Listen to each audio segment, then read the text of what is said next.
Este é o episódio 4 da leitura da História da Sexualidade, intitulado, referente ao capítulo 3º do livro, que é chamado Scientia Sexualis.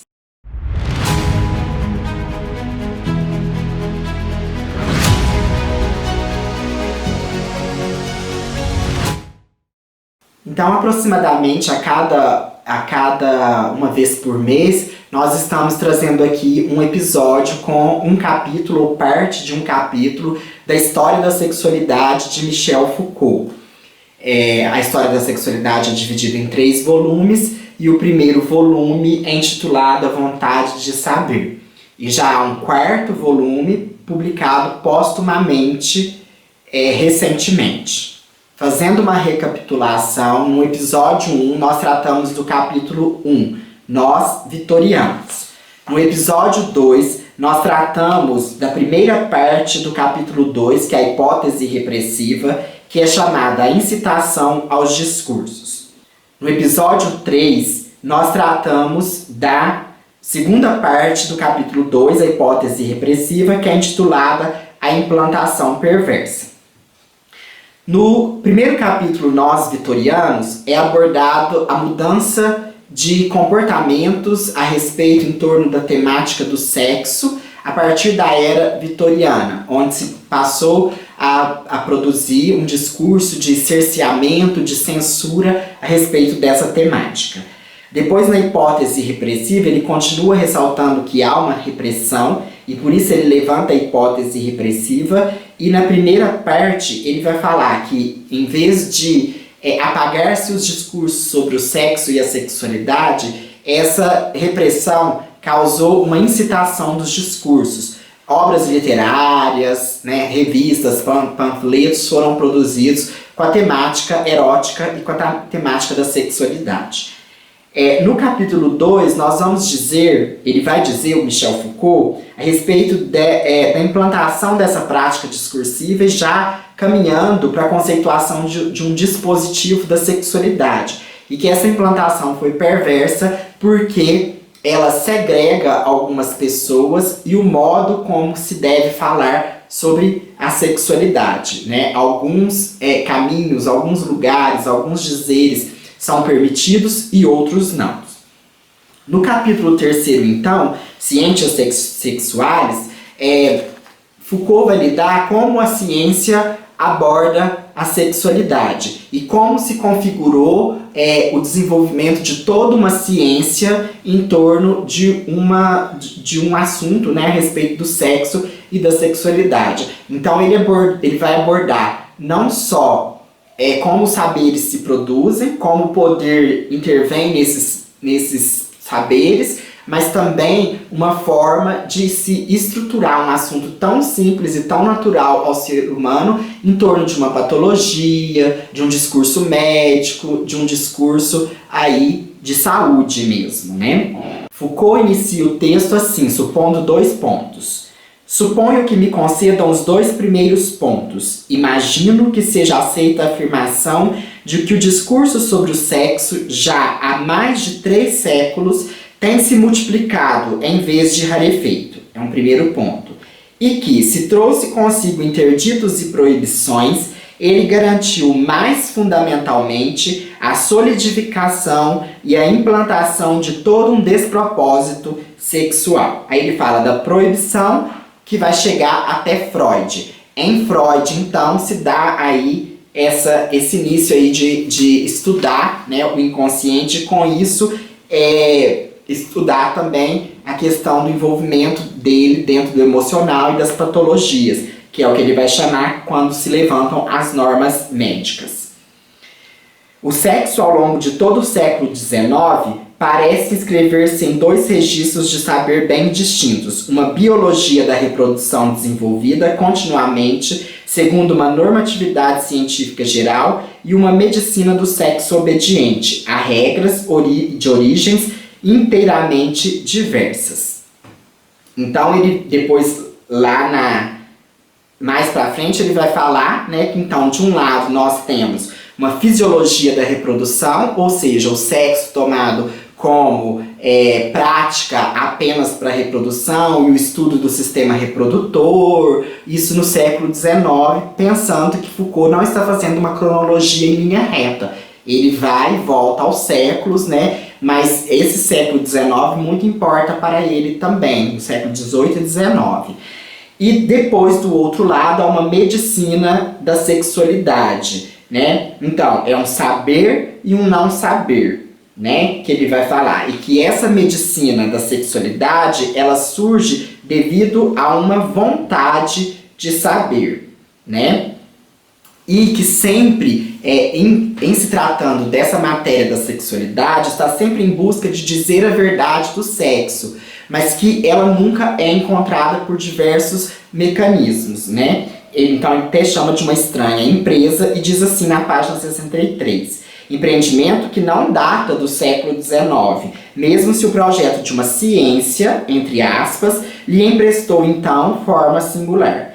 Ele é o pedestal de todos os discursos aberrantes, ingênuos e ardilosos, em que o saber sexual parece ter durante tanto tempo se extraviado. O que ele diz? Que em busca dessa verdade, os dizeres foram se extraviando devido a essa proibição, a essa interdição ao falar deste assunto. E aí ele coloca mais esse capítulo ele é bastante dicotômico, ele vai colocar sempre em dicotomias de um lado e de outro, em que ele coloca as sociedades e as artes eróticas, né? As artes eróticas. Então, para ele, né, que aí ele vai tomar que no Ocidente vai ter esse resgate da arte erótica, lá do Oriente, da Grécia também, de Roma, né, onde sempre se houve esculturas, pinturas, e que isso influenciou grandemente no desenvolvimento da ciência da sexualidade. E depois, o que ele vai abordar? Que tanto essas artes eróticas, ela vai estar em concomitância com uma outra arte, que é a arte de que eu não posso falar abertamente, publicamente, mas eu posso falar confessionalmente. Eu posso, enquanto eu me assumir que essas práticas é um pecado, é um desvio, é um desregramento, eu posso no confessionário abrir sobre ela. Aí ele faz um pequeno escamoteamento aqui da questão do catolicismo, do Concílio de Latrão, né? E então ele fala, né, que assim como a literatura também vai ter esse tom confessional. Por quê? Nessas narrações, em tom de confissão, você está acessando o inacessível, está narrando o inacessível, já que você não tem acesso por meio de um consciente, vamos inconscientemente, seria mais ou menos assim, a esses assuntos, né? E todos esses interditos, esse desenvolvimento das ciências sexuais, ela vai se dar por práticas de linguagem. As famosas interdições de linguagem, a que se atribui tanto peso, devem fazer-nos esquecer esse julgo milenar da confissão? Ora, desde a penitência cristã até os nossos dias, o sexo tem sido a matéria privilegiada de confissão, e o que é escondido, dizem, até hoje, né? Tudo que é escondido é sempre muito escondido, não se fala abertamente. Até para implantar um projeto contra a homofobia nas escolas, cria-se toda uma celeuma dizendo que está incentivando a homossexualidade e tudo mais.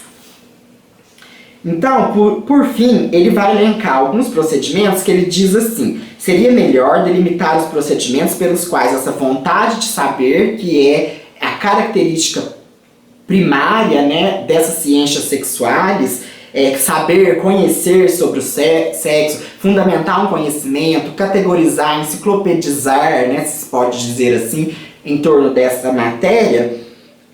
Então, seria melhor delimitar os procedimentos pelos quais essa vontade de saber relativa ao sexo, que caracteriza o Ocidente moderno, fez funcionar os rituais da confissão, nos esquemas da regularidade científica. De que maneira se chegou a constituir essa imensa e tradicional extorsão de confissão sexual em formas científicas, né? Então vai passar desse jogo da confissão para um saber científico. Então, o primeiro ele diz através de uma codificação clínica do fazer falar. Então, da confissão passa-se ao exame. Então agora não é mais uma confissão, é um exame. Você vai me falar o que você está sentindo, a patologização.